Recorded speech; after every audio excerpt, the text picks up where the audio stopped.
Thank you all for coming this evening for the Sunday Feast. We're going to be continuing with the study on Srimad Bhagavatam. I was lucky enough to get the second chapter, which there's so much nectar in the second chapter. Divinity and Divine Service. a lot of practical information about the process of Bhakti Yoga. Sutta Goswami is explaining to the sages. This knowledge was given to him by Sukadeva Goswami, who spoke to Maharaj Parikshit. And then Sukadeva Goswami, he heard it within the womb of his mother, and was spoken by his father, Srila Vyasadeva. And then this is being carried on year after year through guru-disciple relationship.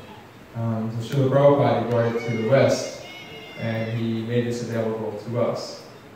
So we have a connection with the sages of Dronacharya, who were sitting there listening to Sutta Goswami speaking this Srimad Bhagavatam, and we get the chance to hear it from his words, translated by a pure devotee, Srila Prabhupada, and Srila Prabhupada's commentary, which brings forth his realization, in which we can understand it even better.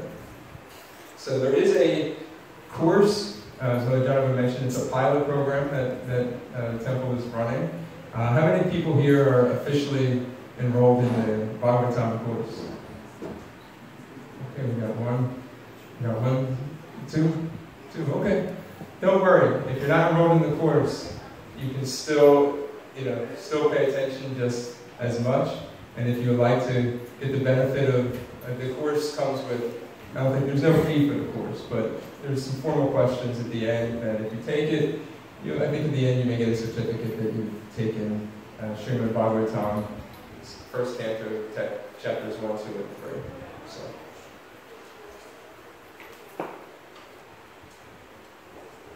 I can't see the screen up there, but I have a presentation for your benefit as well as mine, just to keep on point and keep the thoughts concise.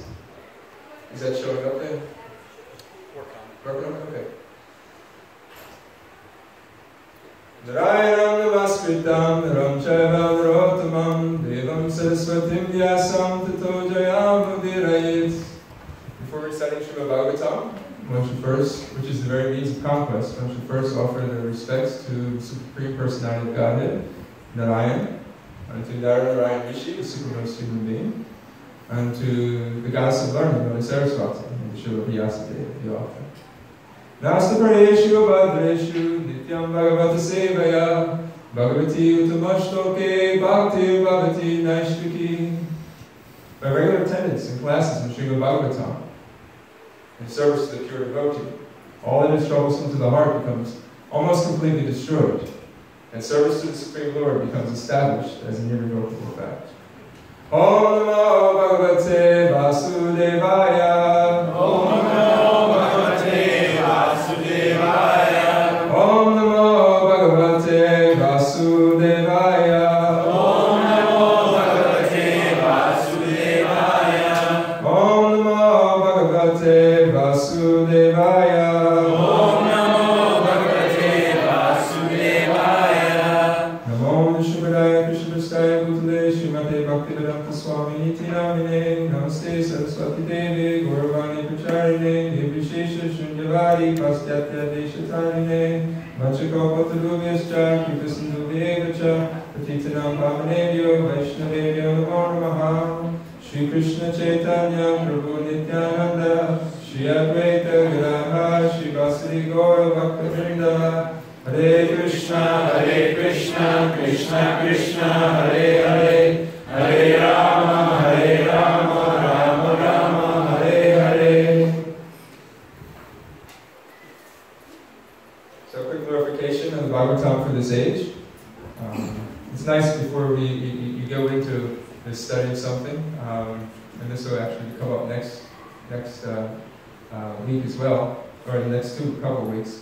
It's nice when you get ready to study something, or even if you get into some type of prayerful thing, deity worship, chanting japa, it's good to enter it into the mood of prayer and understanding, offer some type of glorification. So this Bhagavad Purana is as brilliant as the sun, and it has arisen just after the departure of Lord Krishna to his own abode, accompanied by religion, knowledge, etc. Persons who have lost their vision due to the dense darkness of ignorance in the age of Kali shall get light from this Purana. So, we've been hearing about the absolute truth. And the absolute truth, as stated in the first verse of the Vedanta Sutra, Canto1, is that the purpose of life, the human life, is to search after the absolute truth. So what is this absolute truth? Well, it depends on who you ask. If you ask some schools of thought, they'll define the absolute truth in certain ways. If you ask others, they'll define it in other ways. So the Srimad Bhagavatam, in text number 11,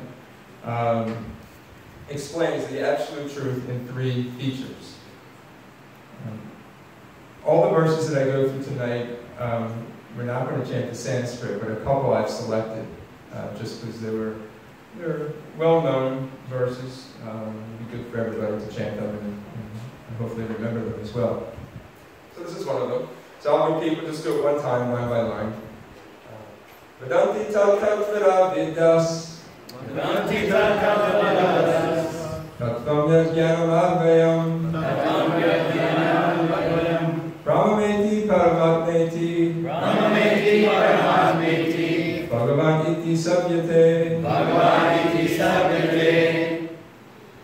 The meaning: learned transcendentalists who know the absolute truth call this non-dual substance Brahman, Paramatma, and Bhagavan. So Brahman is explained as the spiritual effulgence, the light that emanates from the Supreme Lord.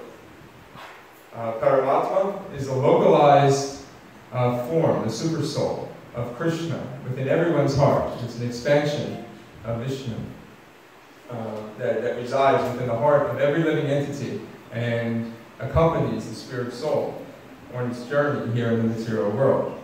And Bhagavan is the Supreme Lord, the Supreme Person.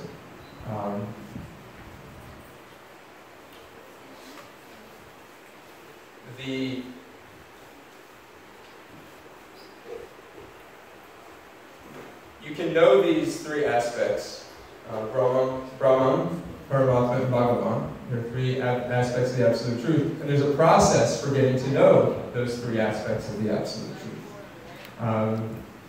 The cultivation of knowledge, practicing Jnana Yoga, leads to Brahman realization.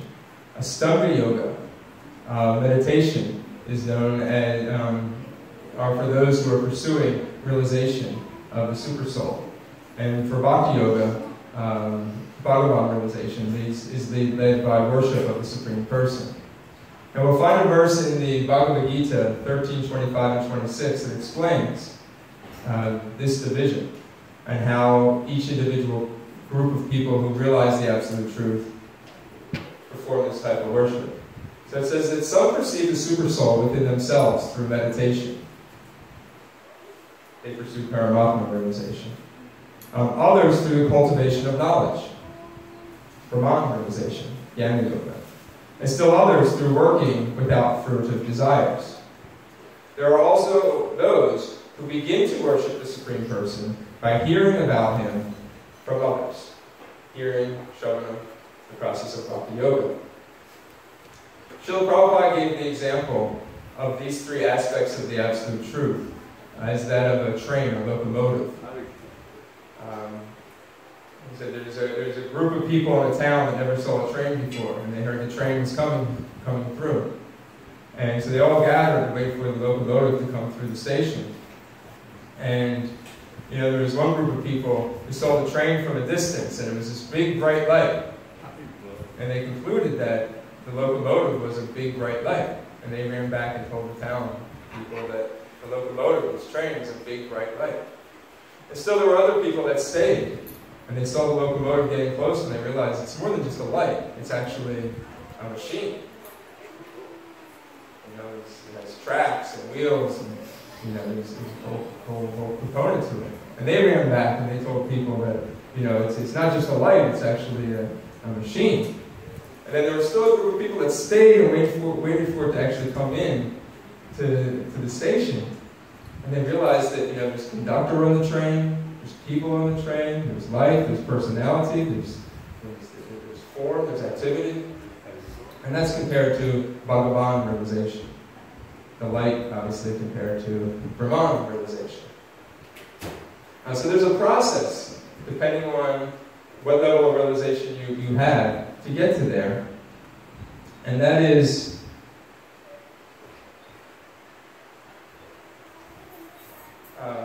and that's really covered in the Yoga Ladder. There's a little bit too much to get into tonight, but when you trace the Yoga Ladder, ultimately you get to the point of Bhagavan realization.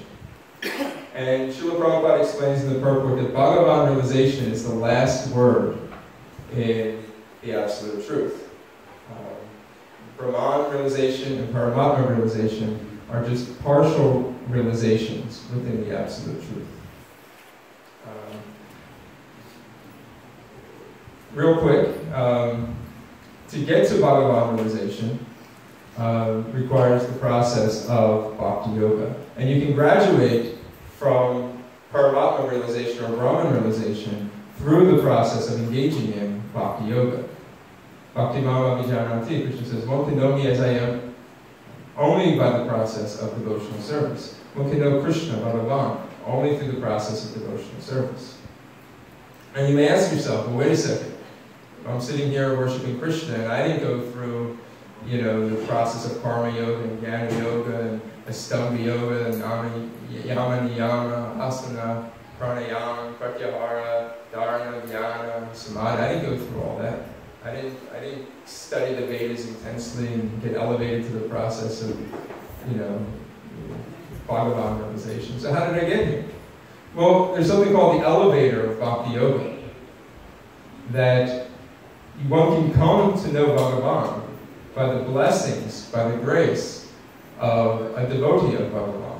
One can get bhakti from a bhakta. So at any point along the yoga ladder, one can get in this elevator by the grace of a devotee and be elevated directly to Bhagavan realization. But in any stand, anyway, to get to the highest level of the Absolute Truth, one needs to practice Bhakti Yoga. It's good then, so you have the steps, and you also have the elevator. No ramps. The steps in the elevator. But as devotees, we're by the mercy, we get, we've gotten on this elevator by the mercy of Srila Prabhupada. So Bhakti Yoga, the preeminence of Bhakti, you'll find this actually in the various realizations. In the Bhagavad Gita, 1854, which talks about Brahman realization, Brahma Bhuta Prasadatma. One who thus is transcendentally situated at once realizes the Supreme Brahman and becomes fully joyful. He never laments or desires to have anything. He is equally disposed towards every living entity. And in that state, he attains pure devotional service to me. So even at the stage, at that level, one will eventually be led to pure devotional service to Krishna. Paramatma realization, 631. Such a yogi who engages in the worshipful service of the Supersoul, knowing that I and the Supersoul are one, remains always in me in all circumstances. And then Bhagavan realization, moment of Amad Bhakto, always think of me and become my devotee. Worship me and offer your homage to me. Thus you will come to me without fail. I promise you this because you are my dear friend. So in any aspect, if you want to reach Bhagavan realization, Bhakti Yoga has to be there.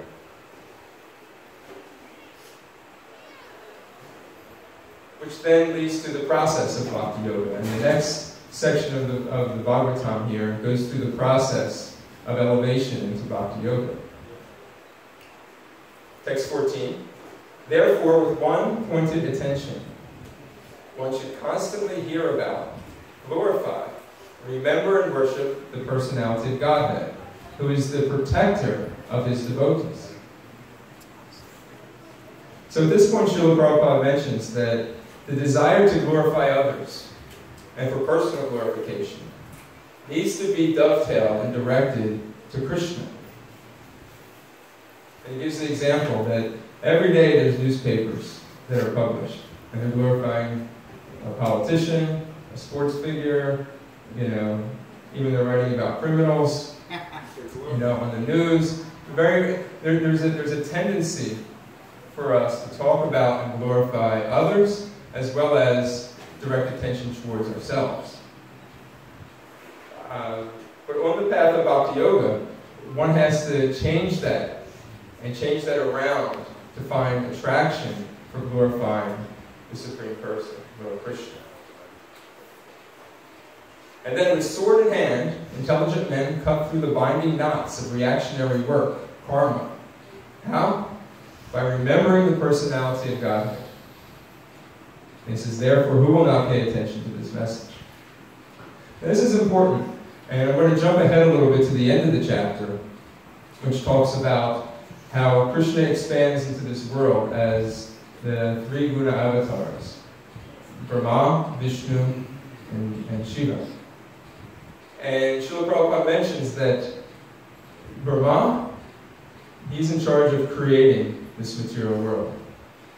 Vishnu to maintain, and then Shiva, when it's time for the material world to be destroyed, that is his service. And the material world is compared to a prison house. Why is it a prison house? How are we imprisoned? Through the cycle of samsara. Birth, death, old age, and disease. We can't escape it. Nothing within our own power can we escape.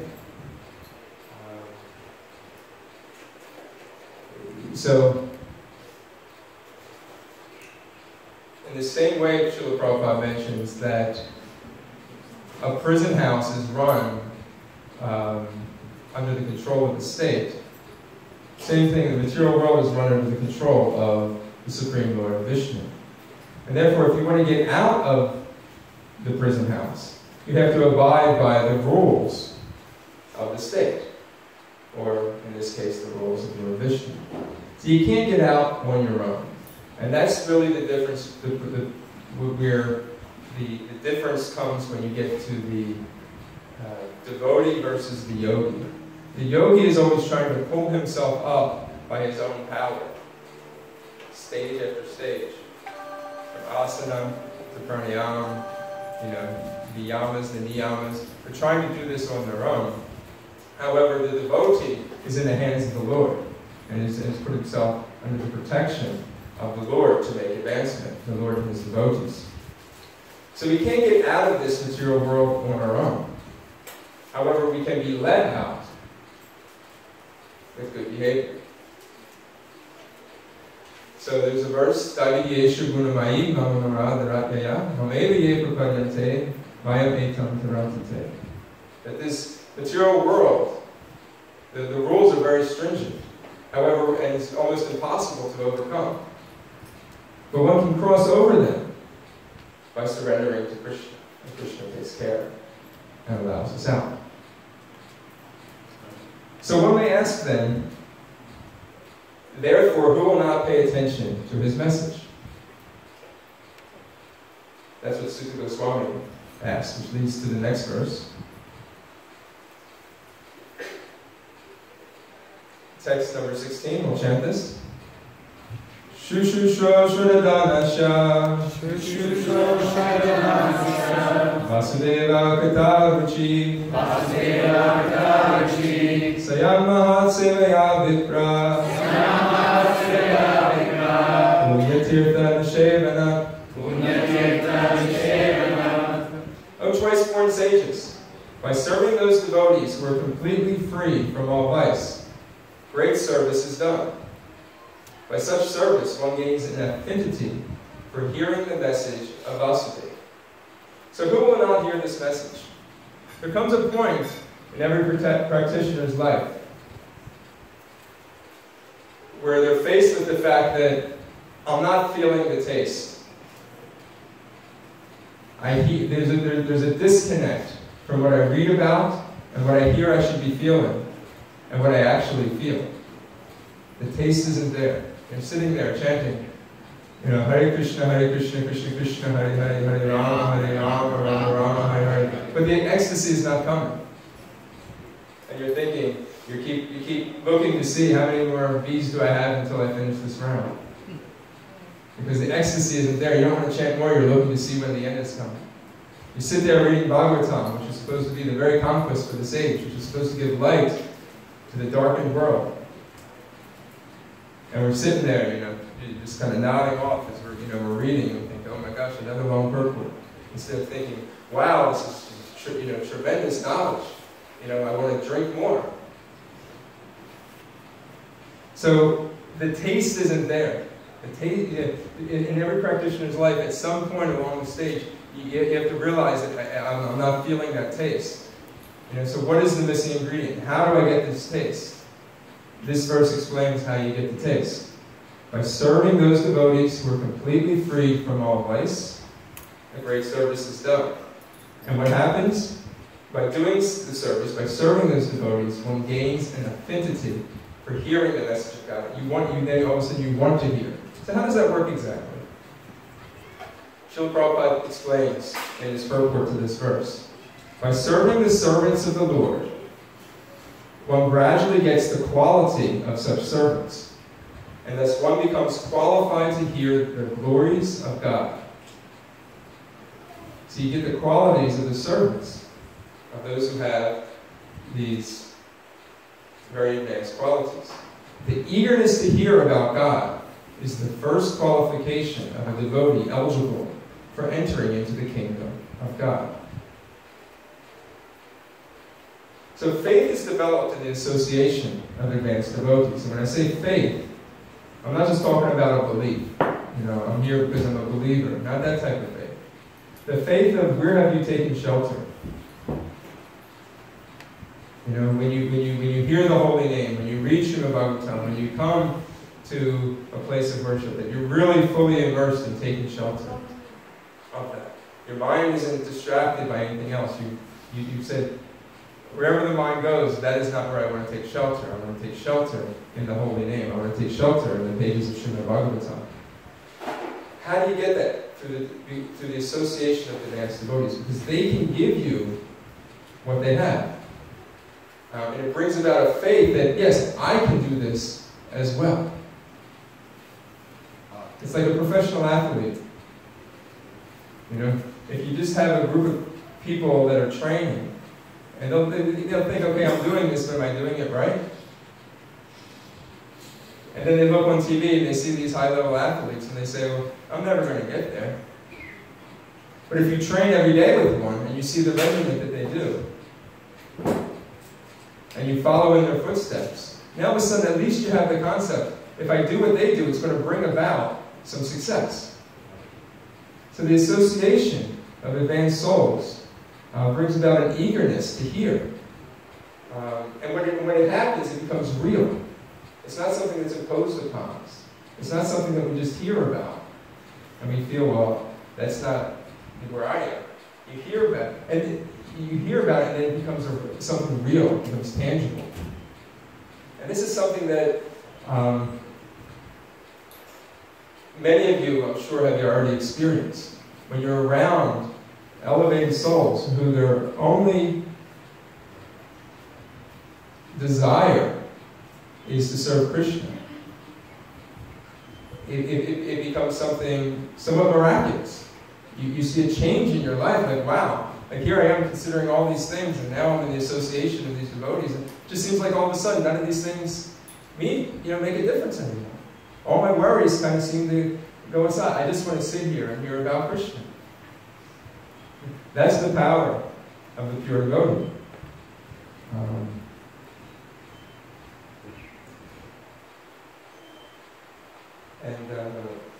There's something I wanted to say about this. So the pure devotees are our holy places, personified. This was stated by Maharaj Yudhisthira to Vidura.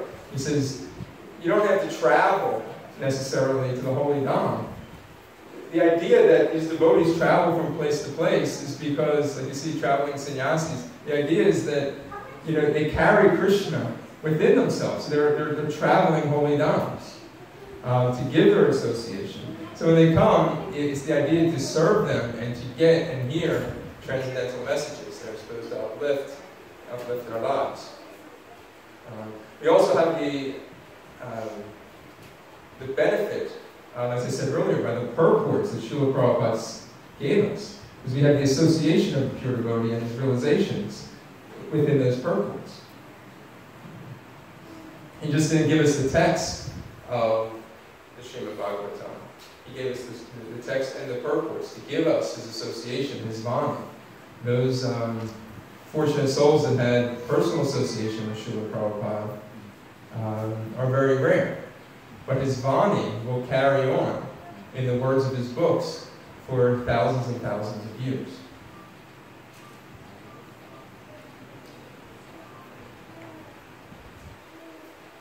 Okay, so but now we're at the point where we've made a point where we've rendered service to the devotee, and then we're beginning to get a taste for hearing about Krishna. And this shows how the Lord reciprocates. Text 17. Sri Krishna, the personality of Godhead, who is the Paramatma, the super soul, in everyone's heart, and the benefactor of the truthful devotee. He cleanses the desire for material enjoyment from the heart of the devotees, who has developed the urge to hear this message, which are in themselves virtuous when properly heard and chanted. So this verse is explaining the reciprocation of Lord Krishna when we take a step towards Krishna. It's saying that you take one step toward Krishna, Krishna takes 10 steps towards you. 1,000,000 steps towards you. Who can understand the step of Krishna, right? But Krishna wants us back more than we want to go back to him. And this is shown by Krishna's compassion to us in the material world. He manifests himself as the super soul and travels along with each individual soul next to them within the heart.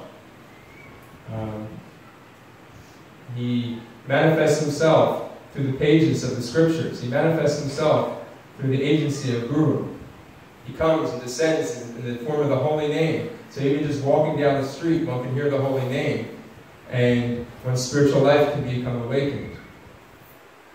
He's not different than Krishna Prasadam. So you can give a person Prasadam, right? And they're receiving Krishna unknowingly. Sometimes Krishna gives, and sometimes he takes away.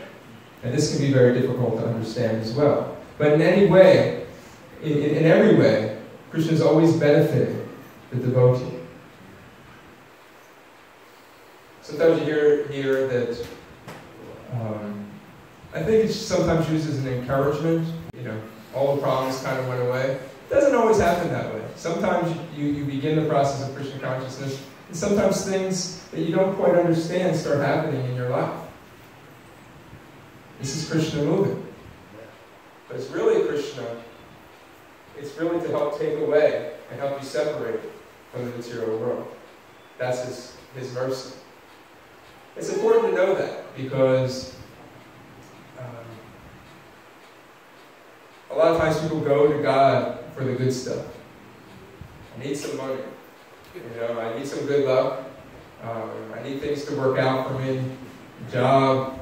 So you call on God. And then so we're looking for something good to happen. But when something adverse happens, we should also know that that's Krishna's mercy. We may not be able to see it at that time, but maybe he's opening a door for something better to happen.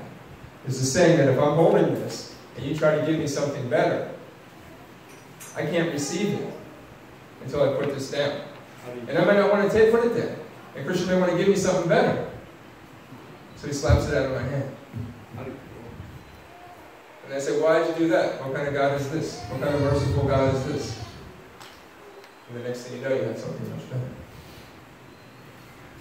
So Krishna carries what we lack. And he preserves what we have.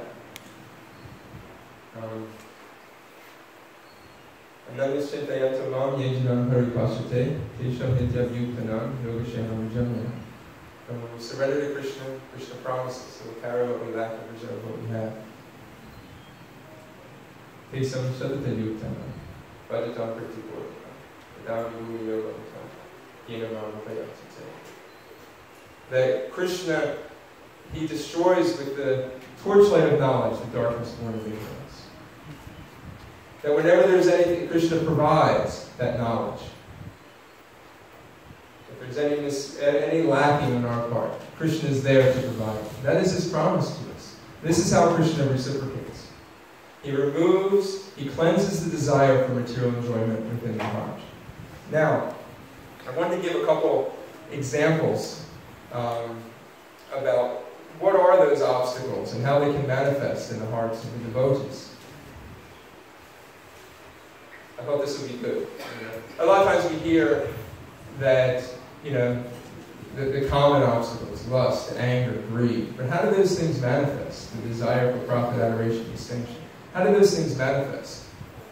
Srila Vishwanath Chakravarti Thakur, Dronacharya, in his Madhurya Kadambini, he lists these in the very preliminary process of Bhakti Yoga, that these are obstacles that are common for devotees to go through. So it's not uncommon, but he brings these things up because if you don't know that there's a disease in the body, you can't cure it. You first have to realize, okay, there's a disease, and then it can be cured. And Krishna is saying, I'm the medicine that will cure that disease. You don't even have to cure it. Just trust me and I'll cure it. So one of them is, it's called Utsaha Mayi, one obstacle. Enthusiasm based on pride. Pride. So a lot of times, are recognized for achievements and you think, okay, I've really kind of gone far. And furthermore, you look around and think, I've kind of mastered something that no one else has mastered. I must be kind of special. And it's usually true amongst new, and in one sense we're all kind of neophyte. But especially for those who haven't had much kind of training and, like a leader that is there to kind of help force out the false ego within you.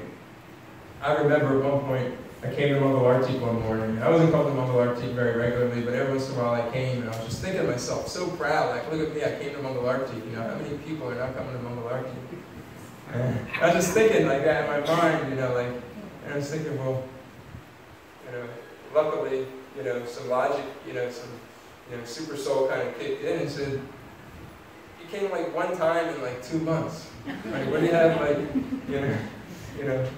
what's so special about it? But there's a desire for us to become special, a desire for us to become recognized. We're trying to wean ourselves out of the material world, and everything in the material world tells us this is what you're supposed to do. You're supposed to be recognized. Everybody's supposed to look at you. You're supposed to find ways, for people to recognize you. So when you do your service, you look at, is anybody looking at me? No, the service is for Krishna. So this is one of the obstacles that a devotee must overcome.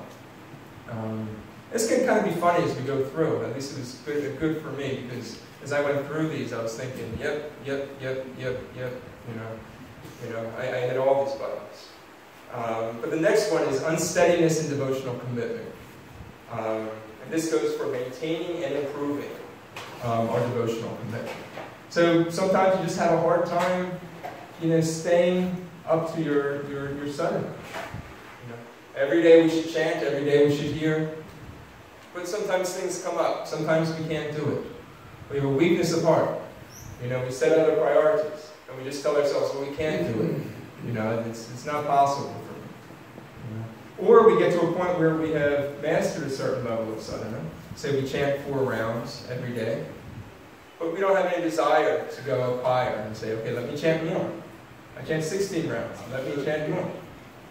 So there's a weakness of heart that develops. So that's another one. Another one is flickering determination. This is also a common one, where a devotee wavers from renunciation and sense gratification. They're like all in and then all out. It's 100%. I'm all in surrendering. Dye my dhoti orange. Shave up. And then I'm going to do this for the rest of my life. A year later, having a kid, working some job, so it kind of just wavers back and forth. And then, you overcompensate with renunciation. And you never find this steady level. And also it's stated that at this stage you also become very protective of your decisions. And you start to justify them with scriptures. And whether you're all in or all out, you're justifying your change, with some type of scriptural reference. And then finally, the obstacle of delighting in the facilities that bhakti produces. So it may be a position, followers, accolades, facilities, eatables. Bhakti yoga brings with it so many benefits. But if those benefits aren't offered to Krishna directly, then we tend to start to enjoy them ourselves. What is meant for Krishna's glorification, we start to take part and enjoy some of them ourselves. So the devotees have to be very careful not to fall under these problems. But Krishna says, I will help cleanse your heart of these. If you go through the process, develop that attachment, serving devotees, getting an attraction for hearing about my glories, then I start to work as a medicine. It's like you take medicine. You don't know how it's working, but it's moving through you. The next thing you know, the disease is gone. It leaves the body. That's Krishna. Okay, next verse. Please repeat. Nasta prayeshu abhadreshu. Nitya bhagavata sevaya. Bhagavati uttama shloke. Bhaktir bhavati naishtaki. By regular attendance in classes on the Bhagavatam and rendering service to the pure devotee, all that is troublesome to the heart is almost completely destroyed, and loving service to the personality of Godhead, who is praised with transcendental songs, is established as an irrevocable fact. It becomes fixed. Its determination becomes fixed. Srila Prabhupada comments that this is the remedy for inauspiciousness within our lives. And in the purport, Srila Prabhupada, he defines that there are two different types of Bhagavats. The person Bhagavat and book Bhagavat. And really they are identical. Srila Prabhupada writes that devotee Bhagavat is as good as the book Bhagavat, because the devotee Bhagavat leads his life in terms of the book Bhagavat. And the book Bhagavat is what? Full of information and descriptions about the personality of Godhead and his pure devotees, who are also Bhagavats. Bhagavat book and person are identical. And this kind of goes along with the same saying of, the pure devotee are like traveling holy dhams. They're also traveling Bhagavatam sense. Because they're bringing Krishna wherever they go. They're bringing the message of Krishna where they go. So the best is to hear the book Bhagavat from the person Bhagavat. And what is our access to that? As I mentioned earlier, we have the purports of Srila Prabhupada. We have lectures that are recorded of Srila Prabhupada. We have lectures from advanced souls that are going on every single day, which 10 years ago, 15 years ago, we may not have had access to. But through the internet, we can go on ISKCON Desire Tree. We can go on Mayapur TV and listen to the live class in Los Angeles, or in Mayapur or Vrindavan. We can hear all these things. How? By using technology in Christian service. So the question is, if we're not doing these things, it's not because it's not available to us. There are so many resources available to us. We just have to take advantage of them. Moving on. Firm attachment and realization. Text 19 and 20. As soon as irrevocable loving service is established in the heart, this is what happens. The effects of nature's modes of passion and ignorance, such as lust, desire, and hankering, they disappear from the heart. Then the devotee is established in goodness, and he becomes completely happy. Thus established in the mode of unalloyed goodness, the man whose mind has been enlivened by contact with devotional service to the Lord gains positive scientific knowledge of the personality of Godhead in the stage of liberation from all material association. So the disease gets removed. The effects of passion and ignorance become removed. And when they're gone, one can actually begin to see things as they are. And not only that, we have not jnana of it, we have vijnana. We have realized knowledge. Positive, Srila Prabhupada calls it positive scientific knowledge, vijnana. It's realized knowledge. And it's not even just knowledge that you hear of. Before we were talking about getting faith being invoked upon us by an advanced soul, hearing from an advanced soul. Now it becomes our understanding, our realized knowledge.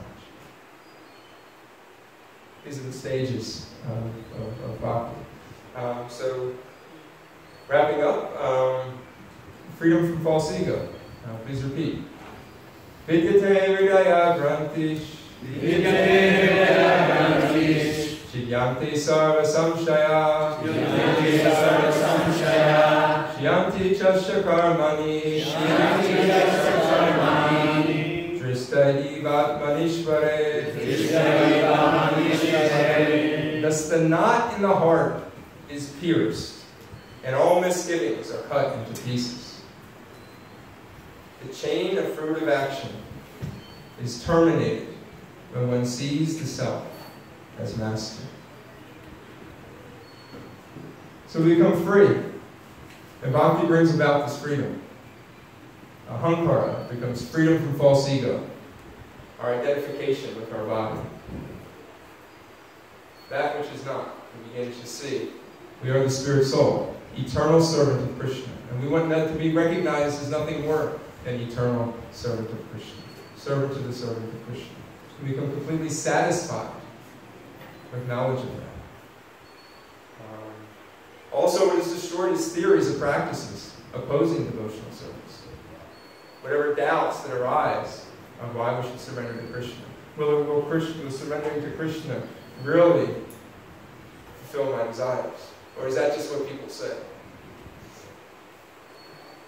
Is that just what the scriptures say? Is that just what a group of people want me to believe? No, it becomes clear. It becomes clear as day. And therefore, to finish up with the last verse of the day, text 22, Srila Sutta Goswami says, "Certainly, therefore, since time immemorial, all transcendentalists have been rendering devotional service to Lord Krishna, the personality of Godhead, with great delight, because such devotional service is enlivening to the self. Devotional service is meant to bring about and to cure the disease, the material disease. But it is also relished by those who are free from material disease."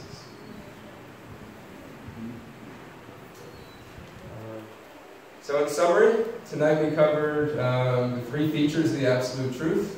What are they?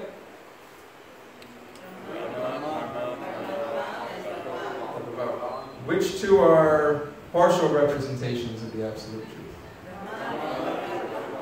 Okay, very good. Serving advanced devotees is the way to develop the desire for hearing about Krishna. Vishnu is the maintainer. Another point, Vishnu is the maintainer of the material world and is the only one that can really release us from the clutches of Maya. We talk about when one takes a step toward Krishna, Krishna reciprocates and takes many steps towards us. When we see the pictures of Lord Chaitanya and Lord Nityananda and Panchatat, they're dancing and their hands out, they're giving. They're giving out mercy. They're extending themselves. So take. But if we have our hands in our pocket, we can't take. So on our side, we have to reach out. We have to allow Krishna to reciprocate with us. There's two different types of Bhagavats. They are personal. And they are, is one better than the other? Same. They're the same. The person Bhagavat carries the book Bhagavat inside of them at all times and distributes it to the people that they meet. And then finally, freedom from false ego and misgivings, doubts, lack of trust. That becomes destroyed when we go through the process of Bhakti Yoga, and as a result, Krishna reveals himself to us directly. So, the next time we get together, we'll be moving on to Chapter 3. I believe Dronacharya or Vishnu. One of us is going to take Part 1 and the other is going to take Part 2.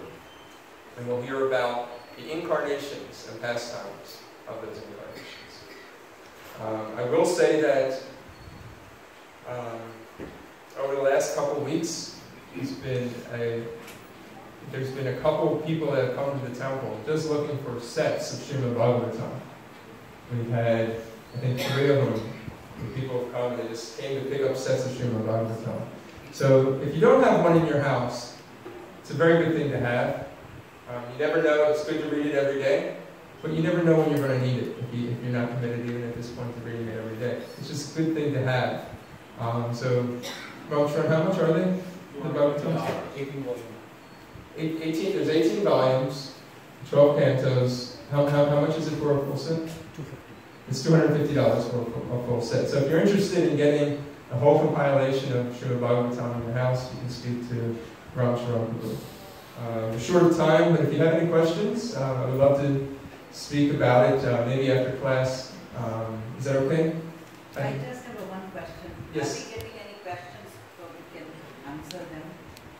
Yes, I think we were, Gokulananda Prabhu is compiling, or is going to be providing the questions. We're providing the questions to Gokulananda, and he's going to be writing them down and providing them to the people that are taking We the send test. all the questions till the last lecture. Yeah. So on the last day, all the questions will be given as a quiz. Yeah, thank you. So when is the last day? Last days, we have 2 more weeks. So it's not every 2 weeks we are having a questions answered? Yes, in 2 weeks, all the questions will be given.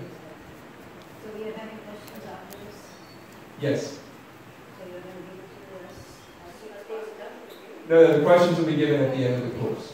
Oh, I thought you were... No, we have been giving questions. Oh, you've been giving yeah, it time after by each time. lecture. So up to Okay. last Okay, lecture, so- up to last lecture, we have already sent emails to everybody. Okay, so you'll receive an email. You'll receive an email with the questions.